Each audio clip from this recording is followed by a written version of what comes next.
안녕하세요. 혹독하게 인생 수업을 배우고 온 여자입니다.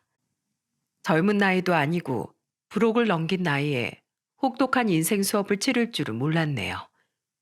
여러분들은 사람의 본성이 언제 나온다고 생각하십니까? 저는 예전에 사람의 본성은 힘들고 절박할 때 나오는 줄 알았어요. 그런데 제가 겪어보니까 살만해졌다 싶을 때 사람의 본성이 나오더라고요. 그것도 옆에서 살만하게 도와준 사람은 보이지도 않고 자기가 잘나서 잘 된 줄 알고 유세를 떠는 걸 보고 기가 막혔습니다. 이렇게 저를 기가 막히고 코가 막히게 만든 사람은 바로 남편이란 인간이에요. 결혼 생활 10년 차에 알게 된 남편의 민낯은 추악한 인간 말종의 모습이었습니다. 그래도 한때 같이 살았던 사람인데 이렇게까지 비난하는 게 너무하다 싶으신가요? 하지만 제 사연을 다 들어보시면 남편이 아니라 원수라고 혀를 차실 겁니다. 그런데 보통 딸들은 아빠 같은 남자와 결혼한다는 말이 있는데 저는 아버지와 정반대의 남자를 만났어요. 특히 저희 아버지는 부지런하고 하는 일에 자부심이 강한 그런 분이셨습니다. 개인 사업을 하시던 아버지는 사업 초기에는 검소한 생활을 이어오셨어요. 그때 저와 여동생은 아직 학생일 때라서 그런 아버지를 이해하지 못했습니다. 특히 여동생은 주로 제 옷을 물려 입었기 때문에 한 번은 아버지께 반항을 하면서 소리쳤던 적도 있었어요.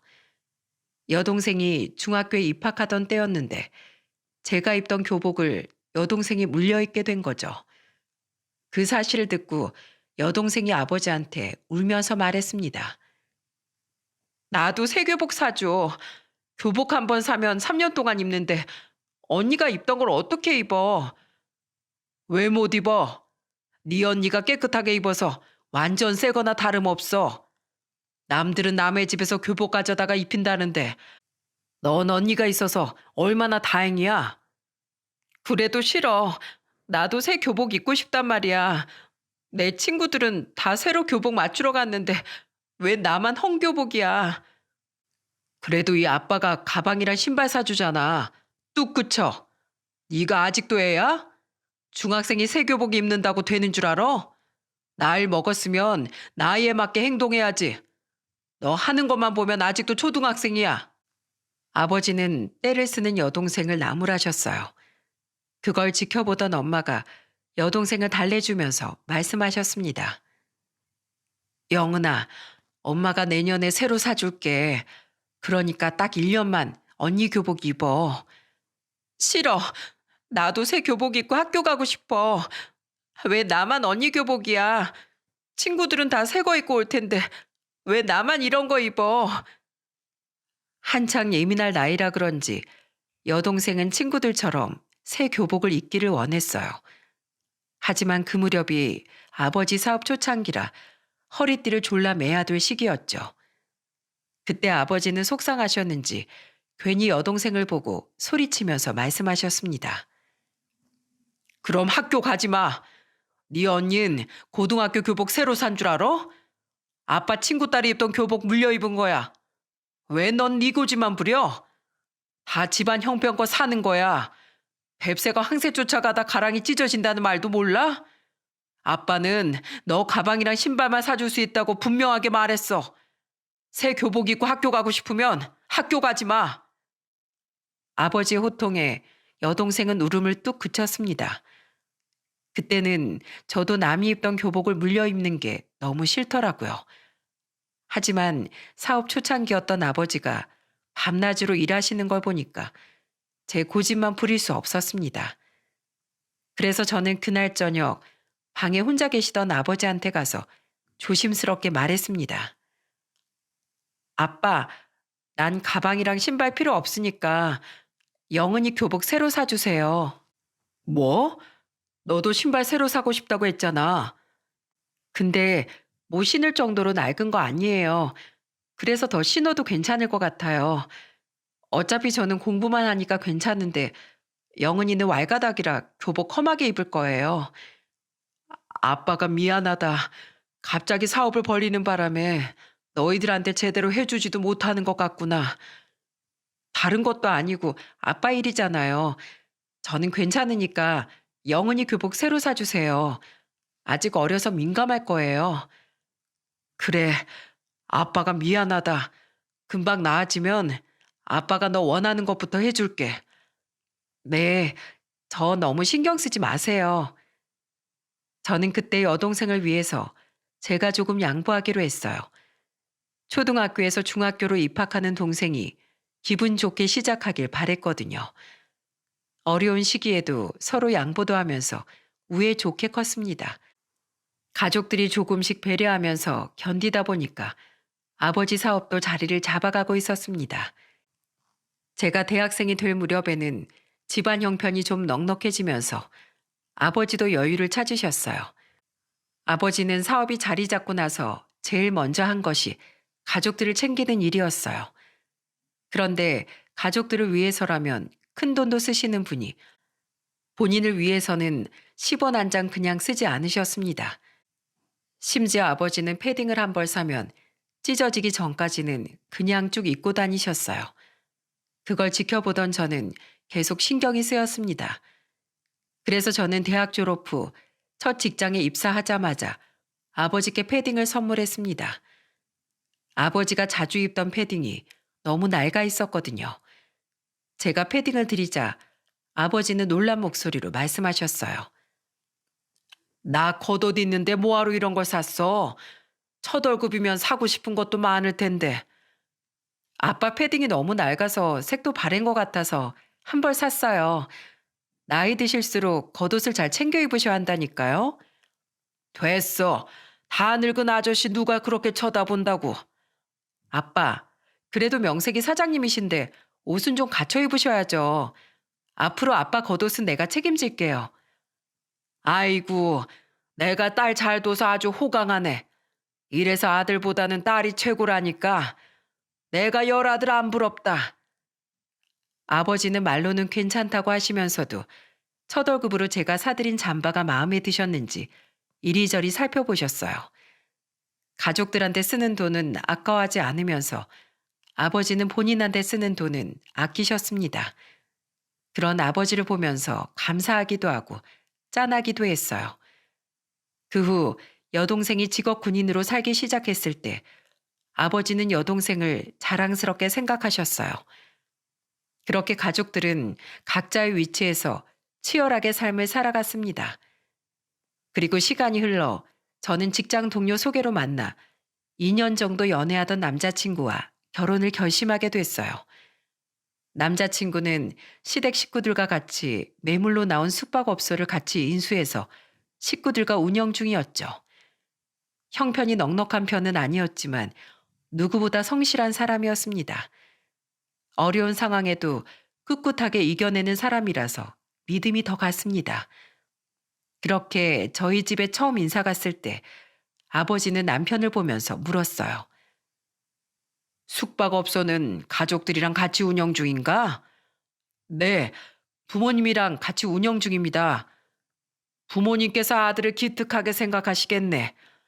가족끼리 운영하는 게 쉬운 일이 아닐 텐데 적성엔 잘 맞나? 가족끼리 같은 마음으로 운영하다 보니까 나름대로 잘 되고 있는 것 같아요. 사실 이 사업으로 대박을 바라기보다 가족들이랑 돈 걱정 많이 안 하고 잘 살았으면 좋겠어요. 그게 제 바람이에요. 아이고, 참 기특한 생각을 가지고 있네. 나도 우리 애들 어릴 때 사업한다고 실패도 많고 우여곡절이 참 많았어. 그래도 가족들 생각해서 견디다 보니까 이만큼 올 수 있었지. 자네도 지금 마음 변치 말고 잘해보게. 네, 아버님. 주연이 호강시켜주면서 열심히 살겠습니다. 아버지는 넉넉한 형편은 아니었지만 열심히 살아가는 남편의 이야기에 공감해 주셨습니다.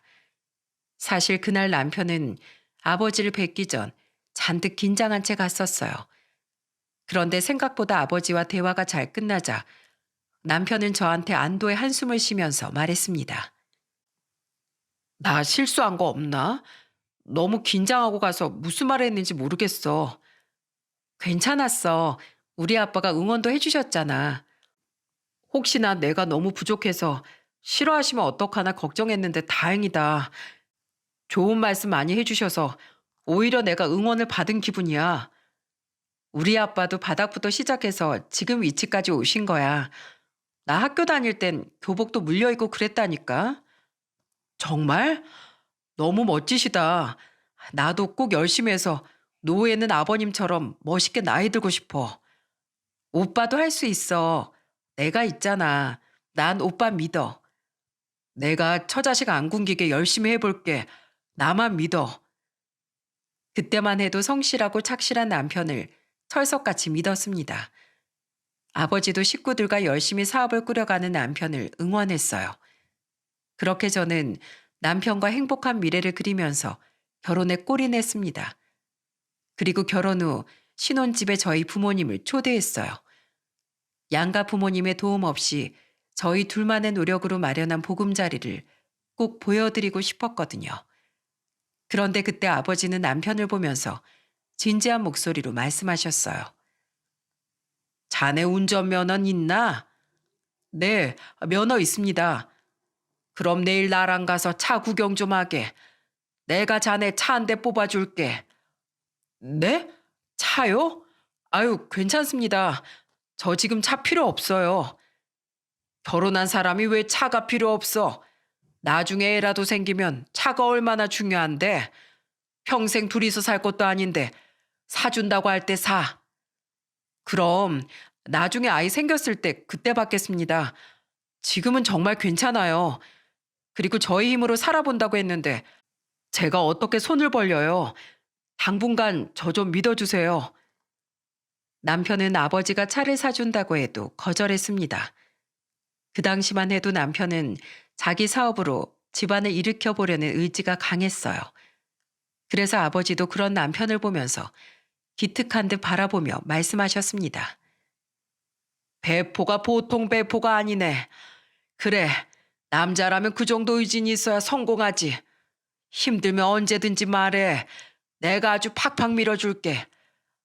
할 수 있는 데까지 제가 열심히 해보겠습니다. 항상 좋게 봐주셔서 감사합니다. 자네를 보고 있으면 사업 초기 때 내 모습을 보는 것 같네. 내 손으로 일으키려고 나도 정말 발에 땀나게 뛰어다녔어. 내가 해냈으니까 자네도 충분히 해낼 수 있어. 신혼초 때까지만 해도 아버지는 남편을 보면서 칭찬을 아끼지 않으셨어요. 얼마나 남편을 예뻐하셨는지 제가 첫째 아들을 임신했을 때 아버지가 저희 집까지 오셔서 남편한테 이런 말씀을 하셨어요.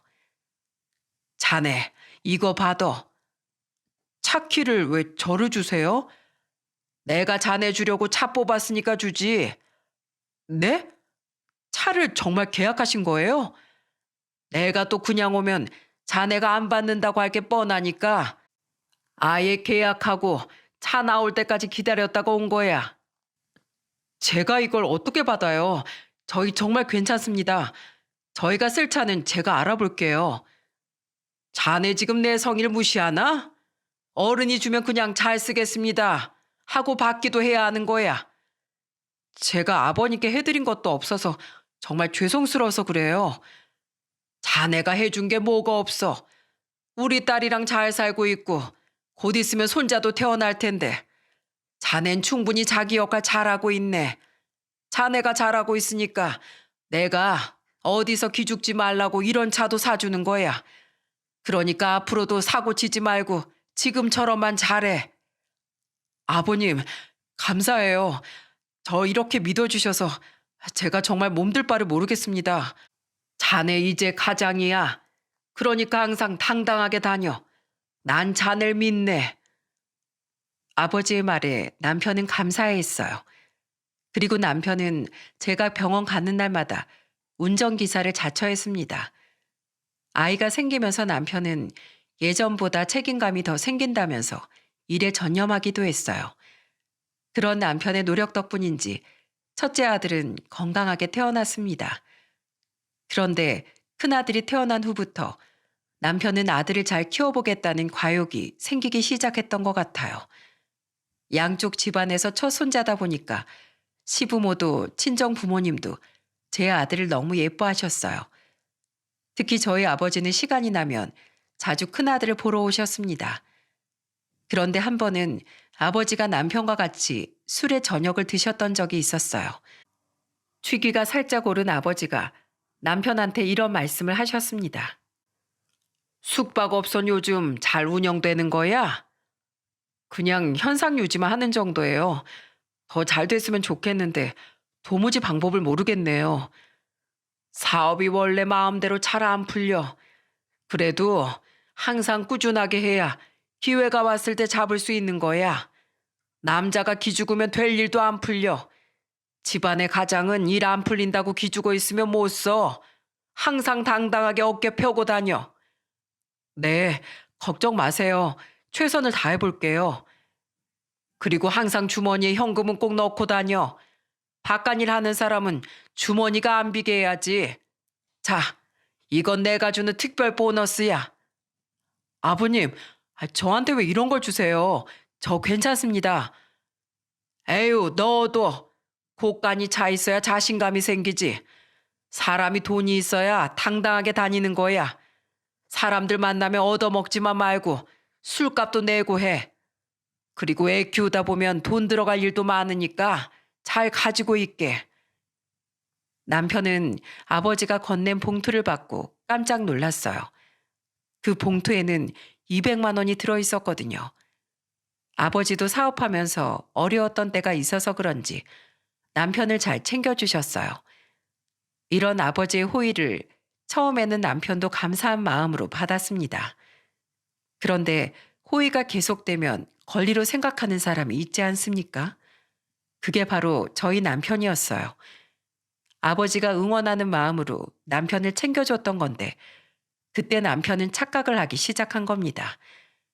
그리고 문제는 제가 둘째를 임신했을 때 터지기 시작했어요. 그 무렵 남편이 숙박업소를 리모델링 하려고 견적을 알아보고 있었죠. 그런데 생각보다 리모델링 비용이 많이 나온 것 같았어요. 그래서 저는 걱정스러운 목소리로 남편한테 말했죠. 여보, 리모델링 비용도 많이 드는데 나중에 좀 더 여유 있을 때 하자. 우리 둘째도 곧 태어나잖아. 숙박업이 트렌드에 얼마나 민감한 줄 알아? 사람들을 오게 하려면 요즘 트렌드에 맞게 꾸며야 올 거 아니야. 그렇다고 지금 무리해서 다 뜯어고치면 우린 뭐 먹고 살아. 나한테 다 생각이 있으니까 걱정 마. 남편은 인테리어 비용으로 1억 정도가 부족한 상태였어요.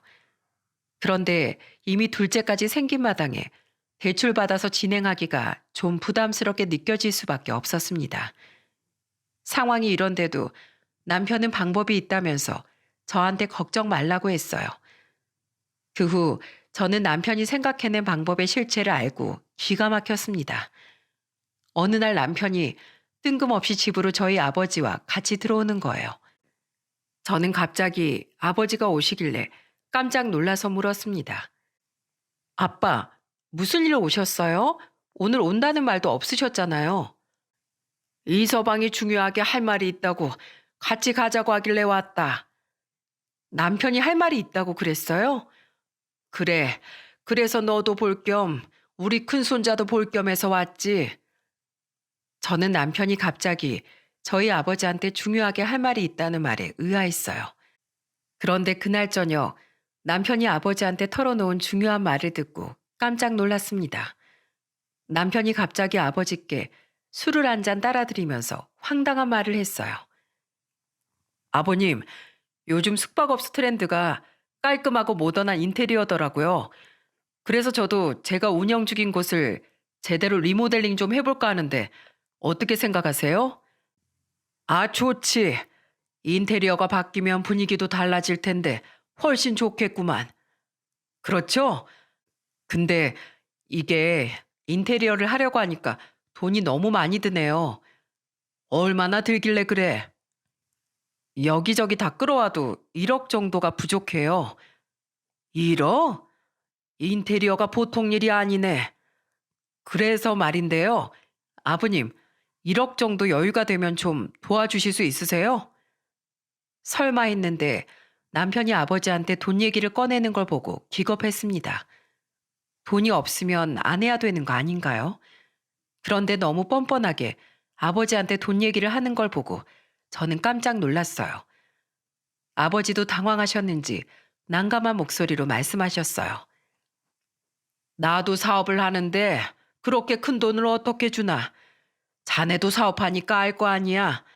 일하다 보면 또 언제 어떻게 돈이 필요할지 모르는데 우선 도와주시면 제가 금방 갚을게요. 한 번만 좀 도와주세요. 그동안 저한테 용돈도 잘 주셨으면서 왜 중요한 거 못 도와주세요? 내가 그동안 자네한테 현금 조금씩 주던 거랑 이게 같은 줄 알아? 가족끼리 큰돈 거래하는 거 아니야. 앞으로 이런 일로 부르지 말게. 뭔가 착각하나 본데 이건 경우가 달라. 못 들은 걸로 하고 난 이만 가야겠네. 주연아, 아버지 먼저 간다. 저는 아버지한테 너무 죄송스러웠어요. 그래서 집을 나서는 아버지를 따라 나가 죄송한 목소리로 말했습니다. 아버지, 죄송해요. 제가 미리 알았으면 이런 자리도 없었을 텐데. 내가 그동안 이서방한테 잘해주면 너한테도 좋을 거라고 생각했는데 내가 잘못 생각한 것 같구나. 어떻게 1억을 아무렇지 않게 도와달라고 말할 수가 있어? 저 사람이 급한 마음에 그랬던 것 같아요. 제가 그러지 말라고 할게요. 됐어. 앞으로 이서방한테 자꾸 챙겨주는 것도 그만할 때가 됐지. 큰 사위라 아들 같은 마음으로 챙겼는데 내가 완전히 잘못 생각했어. 나 갈 테니까 네 몸조리나 잘해라. 아버지는 제가 말해도 마음이 많이 상하신 것 같았어요. 저는 그렇게 불편한 마음으로 아버지를 보내드리고 집으로 와서 남편한테 따져 물었습니다. 당신은 어떻게 나한테 한마디 상의도 없이 우리 아버지한테 그런 말을 해. 나한테 미리 상의했었어야지. 상의하면 뭐가 달라져? 어차피 장인어른 돈 없는 거잖아. 진짜 돈이 있었으면 그깟 1억도 못 빌려주시겠어? 그깟 1억? 우리 아버지한테 1억이 어딨어? 당신 진짜 미친 거 아니야? 그리고 우리 아버지가 그렇게 만만해? 어쩜 돈 빌려달라는 말이 그렇게 쉽게 나와. 장인어른 맨날 골프 치고 나한테 용돈도 턱턱 주시니까 당연히 돈 좀 있는 줄 알았지. 뭐? 당신 앞으로 우리 아빠한테 돈 얘기하기만 해봐. 내가 가만 안 둘 거야. 그렇게 저는 황당한 남편의 만행 때문에 정말 기가 막혔습니다. 무리하게 리모델링 한다고 해서 안 되던 장사가 갑자기 잘 되는 것도 아닌데 왜 저러는지 이해할 수 없었어요. 그래도 아버지가 단호하게 말하셨으니까 그날 이후로는 더 이상 돈 문제는 없을 줄 알았습니다. 하지만 남편의 잘못된 생각은 바뀌지 않았어요. 몇 달 뒤 둘째 아들이 태어나고 집에는 점점 살림이 늘어만 갔습니다. 아무래도 애들이 2명이다 보니까 짐이 많아지더라고요. 그래도 당장 이사갈 형편은 아니었기에 형편에 맞춰서 살고 있었죠. 그러다가 친정집에서 엄마 생신이라 다 모였던 적이 있었어요. 오랜만에 직업 군인이었던 여동생까지 나와서 엄마 생신을 축하하는 자리였습니다. 그래서 저희 부부도 아이 둘을 데리고 친정으로 갔어요. 제가 아이들을 데리고 집에 들어가자 아버지는 저희를 반기면서 말씀하셨죠. 아이고, 우리 손주들 왔구먼. 할아버지네 온다고 고생했어. 어서 와. 아버지가 아이들을 보면서 기뻐하는 사이에 저는 애들 짐을 내려놨어요. 그런데 남편이 집에 들어오면서 투덜거리면서 이런 말을 하는 겁니다. 아, 애들이 둘이나 있으니까 집도 좁고 차도 좁아서 어딜 못 다니겠어요. 아들만 둘이라 그런지 애들이 작아도 작은 게 아닌 것 같네요. 갑자기 투덜거리는 남편을 보고 저는 놀라서 소리쳤습니다. 여보, 그런 말을 왜 해? 그냥 짐이나 어서 옮겨. 너무 힘들어서 나도 모르게 나온 말이야. 내 목소리가 너무 컸나? 그런 말은 속으로 혼자서 해. 친정에 도착하자마자 남편의 행동이 불안했어요. 그래도 제가 주의를 줬으니까 남편도 조심할 거라고 믿었습니다. 그런데 그날 남편은 기어코 사고를 치고 말았어요. 그날 남편은 엄마 생신인데도 불구하고 식사 자리에서 양주를 꺼내면서 이런 말을 했습니다. 자, 이건 아버님을 위해서 제가 준비한 고급 양주예요. 장모 생신에 장인어른을 위한 양주를 준비하는 사람 본 적 있으십니까? 세상에 이런 황당한 상황에 저는 기가 막혔어요. 아버지도 남편을 보면서 어이없는 목소리로 말씀하셨습니다. 자넨 오늘 장모 생일인데 내가 마실 술을 준비하면 어떡하나? 네? 아, 부부는 일심동체니까 같이 마시는 거죠. 장모님은 아내가 용돈 준비했어요. 딸이 챙기는 거랑 사이가 챙기는 게 같은가? 자넨 꼭 그렇게 중요한 순간에 센스가 부족해. 아휴. 아버지가 혀를 차면서 말하자 남편도 아차 싶었는지 어색하게 웃었어요. 분위기가 냉랭해지자 여동생이 분위기를 바꾸려고 웃으면서 말했습니다. 에이, 누가 뭘 준비하면 뭐가 어때? 오랜만에 가족들 다 같이 모인 좋은 날인데 그냥 먹어요. 형부가 좋은 술 사왔네. 그 순간 여동생이 분위기를 바꿔서 그나마 다행이었어요. 그래서 겨우 화기애애해진 분위기에서 밥을 먹고 있었습니다. 그런데 남편이 취기가 좀 오르자 아버지께 또 헛소리를 하는 겁니다. 아버님, 손자들 너무 예쁘시죠? 그럼 우리 손자들 눈에 넣어도 안 아프지? 그럼 저 차 좀 바꿔주세요. 애들 둘 태우려니까 차가 너무 좁아서 못 다니겠어요. 뭐야? 내가 왜 자네 차를 바꿔주나? 손자들 자주 보고 싶으시면 제 차가 넓어야 애들 데리고 다니죠. 내가 첫 차 해줬으면 됐지. 두 번째 차는 자네가 뽑아야 되는 거 아닌가? 자네도 양심이라는 게 좀 있어 보게. 내가 말 안 하려고 했는데 정말 해도 해도 너무하네. 그런 소리 할 거면 이 술도 다시 챙겨서 가게. 왜 그러세요? 돈 쌓아두고 사시면서 그 정도도 못 따주세요? 뭐? 내가 아무리 돈을 산더미처럼 쌓아놨어도 자네 같은 사람한텐 이런 한 푼도 못 도와줘. 결국 엄마 생신날 남편은 산통 깨는 소리를 해서 분위기를 망쳐놨어요. 보다 못한 엄마도 화가 나서 저희 부부를 보면서 말했습니다. 가만 보니까 축하하러 온 게 아니라 칼만 안 든 강도들이구만. 어서 가보게. 이런 기분으로 밥이 넘어가겠나? 됐으니까 다들 집에 가. 남편의 말 한마디에 좋았던 분위기는 또 냉랭해졌고 결국 집으로 돌아왔어요. 집으로 돌아온 저는 남편한테 소리치면서 말했습니다. 당신은 대체 무슨 생각으로 그런 소리 하는 거야? 미쳤어?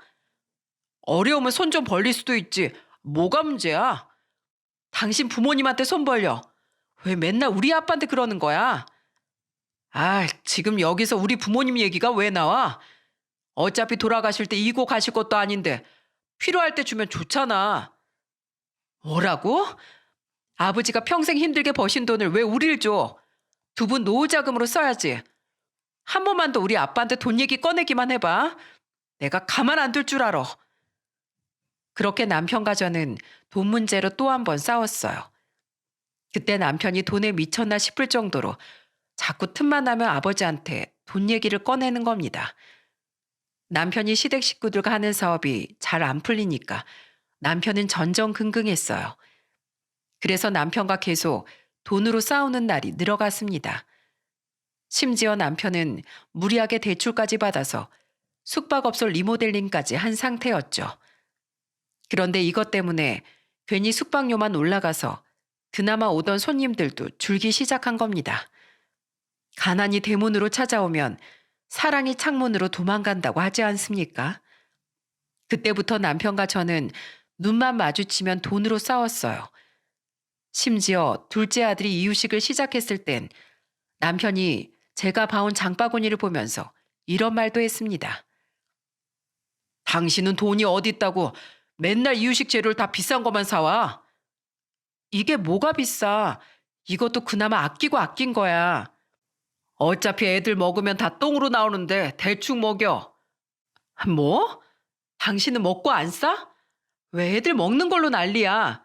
당신 먹는 거 줄이기 전에 입조심부터 해. 돈이 아무리 없어도 애들 먹는 걸로 저러는 건 너무한 거 아닙니까?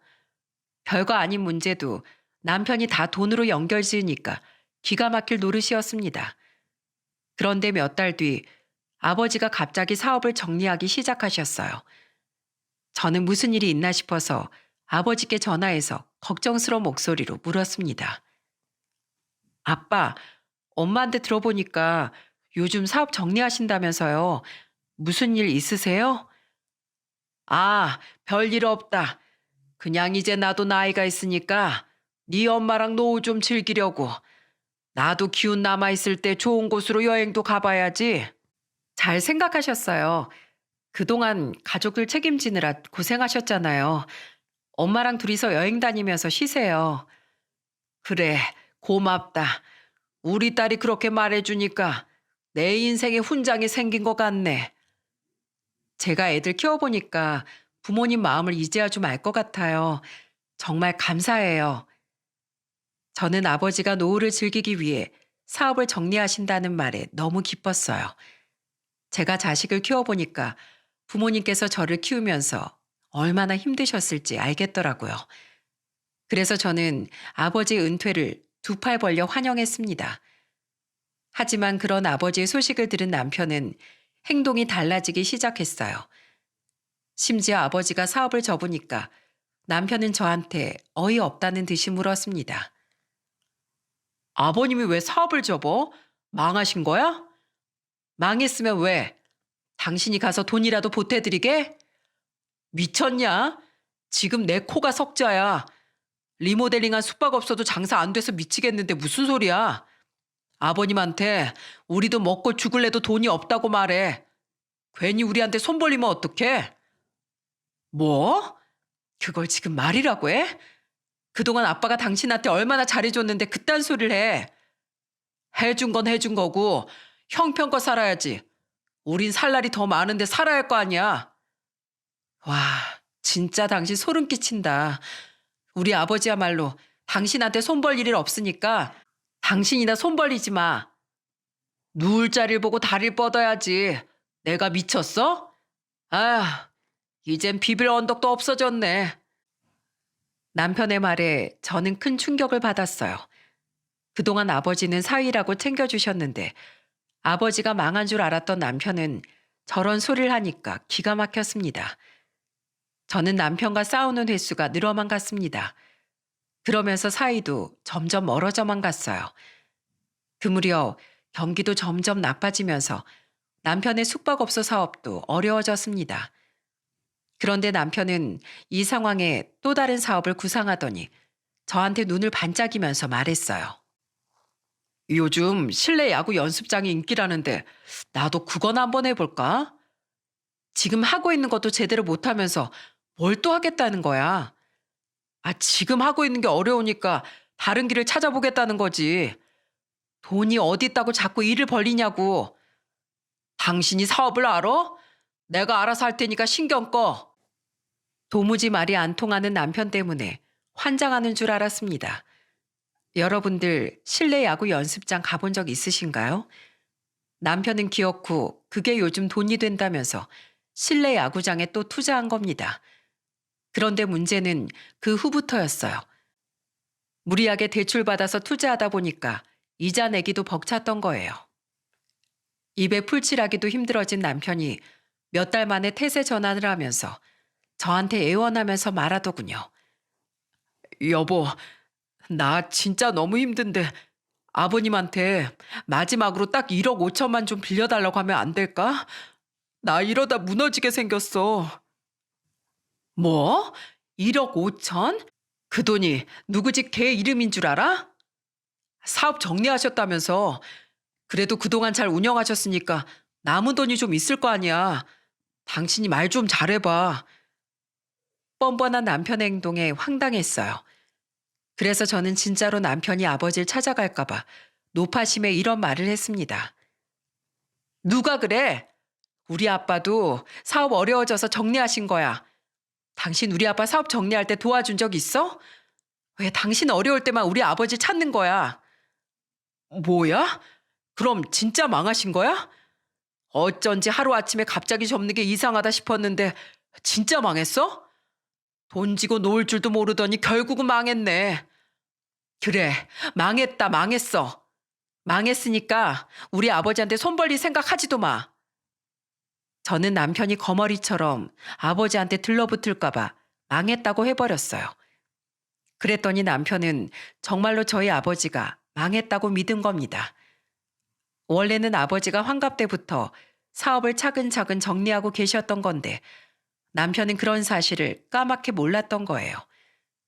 그렇게 남편은 어려운 상황에서 허덕이고 있었습니다. 경기가 회복이 안 되니까 남편 놈이 벌려놓은 사업은 나아질 기미가 안 보였죠. 그래서 생활도 제가 버는 돈으로 충당해야 했습니다. 그런데 그 와중에도 시댁은 정말 뻔뻔했어요. 한 번은 시모가 저한테 전화해서 황당한 말을 하더군요. 바깥 사돈 사업 망했다면서? 그럼 너 이제 비빌 언덕도 없는데 시댁에 납작 기어야 하는 거 아니니? 그게 무슨 소리세요? 납작 기다니요? 그동안 잘 사는 친정 믿고 시댁에 소홀했으면 이젠 알아서 잘해야 할 거 아니야. 네 아버지 이제 돈 나올 구멍도 없잖아.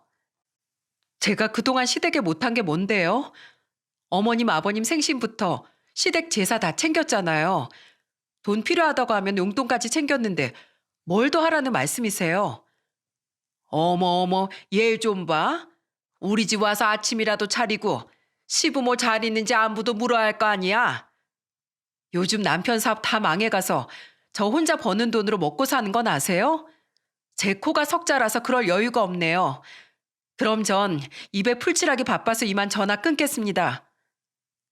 시모의 어이없는 말에 저는 그대로 전화도 끊어버렸습니다. 꼭 제 친정이 휘청이길 바란 사람처럼 시댁도 그렇고 남편도 그렇고 저를 무시하기 시작했어요. 그 사이 아버지가 사업을 정리하신 지도 어느덧 1년 9개월이 지났을 때였습니다. 이제 막 노후를 즐기시던 아버지한테 슬픈 운명이 찾아온 거예요. 항상 건강하셨던 아버지가 어느 날 갑자기 심장마비로 세상을 떠나신 겁니다. 성실하게 살아온 아버지한테 어떻게 이런 일이 생겼는지 정말 날벼락 같았어요. 허망하게 세상을 떠난 아버지 장례를 치르면서 엄마는 정신을 잃으실 정도로 오열하셨습니다. 평생 일만 하던 사람이 이렇게 가는 법이 어딨어. 뭐가 급해서 이렇게 떠나. 난 어떻게 살라고 이렇게 가. 여보, 당신 없이 난 어떻게 살라고. 땅을 치면서 우는 엄마를 보면서 보는 사람도 가슴이 미어졌어요. 그런데 그 와중에 저를 더 미치게 만든 게 뭐였는 줄 아십니까? 바로 남편 놈이 더 이상 뜯어먹을 게 없으니까 장례식장에도 안 오는 겁니다. 장례 첫날 여동생은 저한테 화를 내면서 물었어요. 형부는 장례식에 안 오겠다는 거야? 정말 너무한 거 아니야? 아빠가 형부한테 얼마나 잘했었는데. 내가 미안해. 아버지 볼 면목이 없다. 이런 놈인 줄 몰랐어. 나도 미치겠다 정말. 여동생이 화를 내면서 말하는데 저는 정말 입이 두 개라도 할 말이 없었습니다. 그렇게 장례 첫날 남편은 끝까지 나타나지 않았어요. 그런데 장례 이튿날 시댁 식구들이 다 같이 온 거예요. 그걸 보고 저는 그래도 사돈이니까 마지막 인사를 하러 온 줄 알았어요. 그런데 시모는 장례식장에 오자마자 저한테 다가왔어요. 그러면서 시모는 비아냥거리면서 저를 보며 말했습니다. 네 아버지 사업 망해서 혼자 갔다며? 입 하나 줄었으니까 부담은 덜하겠네. 뭐라고요? 지금 그걸 말이라고 하세요? 입이 하나 줄다뇨. 어차피 돈 벌 능력도 없는데 오래 살아서 뭐해. 식충이밖에 더 되겠어? 와, 한때 가족이라는 사람이 할 소리입니까? 진짜 저는 인간이 아니라 악마를 보는 줄 알았어요. 저는 너무 화가 나서 시모를 보면서 소리쳤습니다. 지금 그게 장례식장에서 할 소리예요? 우리 아버지가 당신 아들한테 얼마나 잘했는데 그딴 소리를 해요. 내 아들이 뭐가 어때서? 그래도 우린 숙박업소랑 실내 야구 연습장까지 2개나 가지고 있어. 다 쓰러져 가는 걸로 유세 떨러 왔습니까? 당장 가요. 가시라고요. 이거 왜 이래? 내가 뭐 그렇게 시간이 남아 도는 줄 알아? 자, 이거나 봐도. 저는 시모가 건넨 봉투를 건네받았어요. 그 순간에도 남편 놈은 시모 뒤에 숨어서 눈만 굴리고 있더군요. 그런 남편 놈을 보면서 기가 막힐 노릇인데 봉투에는 뭐가 있었는 줄 아십니까? 바로 이혼 신청서였습니다. 장례식장에 이게 말이 된다고 생각하시나요? 아버지를 잃은 며느리한테 이혼 신청서를 내미는 시모를 보면서 저는 인간도 아니라는 생각이 들었어요. 저는 그걸 보고 어이가 없어서 남편과 시모를 보면서 소리쳤습니다. 우리 아버지가 어떻게 했는데 당신들이 이렇게 나와. 그러고도 사람이야? 양심이 있으면 장례식장에서 이러면 안 되는 거지. 어떻게 우리 아버지 가는 길에 이럴 수가 있어. 저는 오열하면서 땅을 치며 울었어요. 그런데 그때 남편 놈이 저를 보면서 뻔뻔한 소리를 내뱉었습니다. 야, 솔직히 아버님 앞으로 있는 빚 떠넘겨 받을지도 모르는 상황에 이혼부터 해야지. 내가 그 정도 계산도 못하는 줄 알아? 뭐라고? 빚? 그럼 지금 빚 때문에 그러는 거야? 정은 정이고 산 사람은 살아야지. 그러니까 이혼 도장이나 찍어. 순순히 찍어주면 애들 다 네가 데려가게 해줄게. 그 순간 애들을 짐작 취급하는 남편 놈의 말에 저는 피가 식는 기분이었습니다. 자기 자식을 두고 저런 말을 할 수 있는 사람이 어디 있습니까? 그런데 그 순간 물통을 들고 나타난 엄마가 남편한테 물을 뿌려버리면서 소리쳤어요. 이런 악귀 같은 것들, 내 남편 장례식에서 썩 꺼져. 물에 빠진 생쥐꼴이 된 시모와 남편은 완전히 젖은 채로 서 있었어요. 그리고 시모는 엄마를 보고 소리쳤습니다. 이 여편네가 미쳤나? 어디서 잉패야? 빚더미 안더니 정신도 돌아버린 거 아니야? 그래, 나 미쳤다. 더 험한 꼴 보기 싫으면 당장 네 새끼 데리고 꺼져. 가라면 못 갈 줄 알고 이혼 도장이나 찍어. 남의 아들 등에 거머리처럼 붙을 생각하지 말고. 그래, 니들이 그렇게 알아서 떨어져줘서 고맙다. 썩 꺼져. 엄마가 양동이로 뿌린 물벼락에 맞은 시모와 남편 놈은 도망치듯 장례식장을 도망쳤어요. 저는 그때 엄마한테 안겨서 눈물을 흘리면서 말했습니다. 엄마, 죄송해요. 다 제 죄예요. 아니야. 잘못은 저놈이 했는데 왜 네가 사과를 해. 차라리 잘 됐어. 이혼해라. 깔끔하게 이혼하고 새 출발해. 그렇게 저는 아버지 장례식에서 하염없이 울었어요. 그리고 저는 장례식이 끝나자마자 합의 이혼으로 깔끔하게 정리했습니다. 그리고 남편 놈이 매달 양육비를 보내기로 합의했어요. 그런데 여러분, 인생은 길고 짧은 건 대봐야 한다고 하지 않습니까? 이혼 후 몇 달 뒤에 무슨 일이 벌어졌는지 아십니까? 요즘 숙박업소에서 큰 문제가 되고 있는 몰카 사건이 남편 놈이 운영하던 숙박업소에서 터진 겁니다. 동네에서 터진 사건이다 보니까 맘카페에서 난리도 아니었어요. 어떤 투숙객이 객실에 몰카를 설치해놨던 게 딱 걸린 겁니다.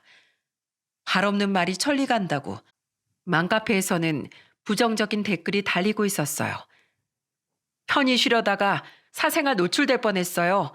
다들 땡땡 숙박 가지 마세요. 땡땡 숙박 가면 큰일 나요. 절대 가지 마세요.